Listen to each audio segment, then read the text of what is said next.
Our discussion now is Simon Rosenberg, Democratic strategist and author of Hopium Chronicles on Substack. Simon, you're back by popular demand. It's not just me, it's the audience, everybody that they desperately need to hear from you. There is the presidential campaign going on, and we're relying on you to cover it for us. I just want to play what the Fed chair has said, and he's telling a truth that does not seem to have penetrated the American consciousness widely enough. Let's listen to this. Yeah, this is a good situation. Let's be honest. This is a good economy. So that's a Republican, and he was made the Fed chair by Republicans. President Biden kept him there. And he went on and on about, it's the first time in 50 years that we've had unemployment under 4% for 2 years in a row. He just went on and on about how strong this economy is. But it doesn't seem to be the perception out there among the voters who Joe Biden's going to need. Well, I think voters on our side understand this. I mean, if you break apart the understanding the economy into the two parties, Biden gets pretty good ratings from Democrats on the economy. He gets, 0 from MAGA, right? And so it brings the whole number down. But look, we have Joe Biden is a good president. We have a strong case to make for reelection. The country is far better off. I think he's met the fundamental promise that he made to all of us in 2020, which is he'd get us to the other side of COVID successfully. I think we're there. I mean, part of what Chairman Powell was saying is that, it's remarkable where we are right now compared to where we were just a few years ago. I mean, just go through the list, Lawrence. I'll do it really quick, right? I mean, strongest recovery in the G7, best job market since the 1960s, lowest uninsured rate in American history. The stock market setting records every day, real wages galloping and strong, the deficit trillions of dollars less than it was. I mean, remarkable performance, no matter how you look at it. And we should be really proud of that as a country, and as Democrats, proud of our president for having met his fundamental promise to us that he was going to get us to the other side of COVID successfully. I think we're there now. Couple of questions. Well, let me start with polls. Is it time to start looking at polls, something I really haven't been doing? Well, I mean, it's part of the discourse, right? You can't put your head in the sand on this stuff, and you've got to try to make sense of it the best you can. I mean, last time I was on, you had an important observation, which is that the polling and the results that we're seeing in actual voting in states that have ads, like in Iowa and New Hampshire, tell us a little bit more about the election than these sort of broad general polls.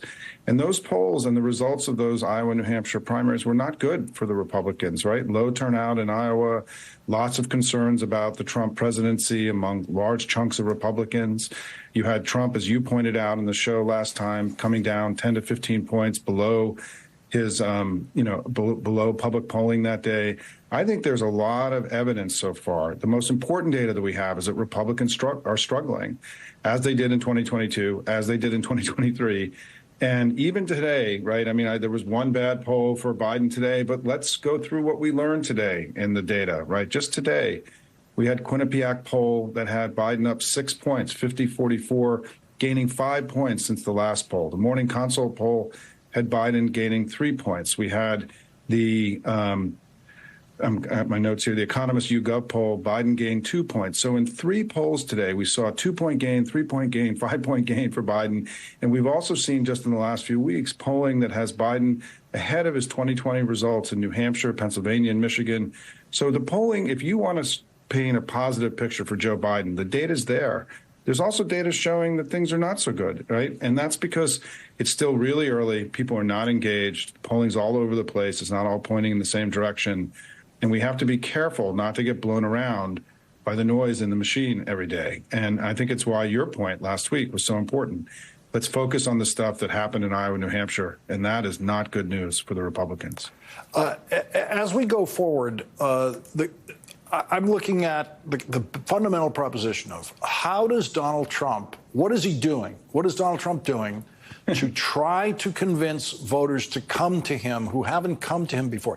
He's going to have to get voters who never voted for him before, since he came in millions of votes behind Hillary Clinton, 7 million votes behind Joe Biden. He's going to have to get some people to vote for him who haven't voted for him before. And I've never heard him speak to those people. Joe Biden does try to speak to people who haven't voted for him before. Yeah, I mean, look, the fundamental dynamic of this election is that Joe Biden's a good president, is going to have a strong case for re-election. The country's better off.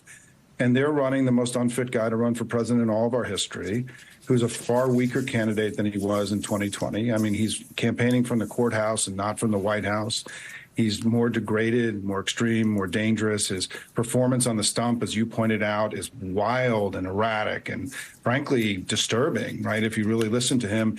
And he's also making kind of classic political mistakes, the kind of mistakes that candidates who lose elections make, like coming out against the ACA at the same time we're having record signups of this program, and also, taking credit for ending Roe. I mean, those are traditional political mistakes that can cause candidates to lose elections. I just think when you add all this up, right, the fact that the information that we have today that we didn't have about him before, right, that he's a rapist and that he stole America's secrets and he led an insurrection and he ended Roe, when you put all this together, it just gets very hard to see how this guy can win this election in 2024. And it's why I'm so fundamentally optimistic about where we are right now.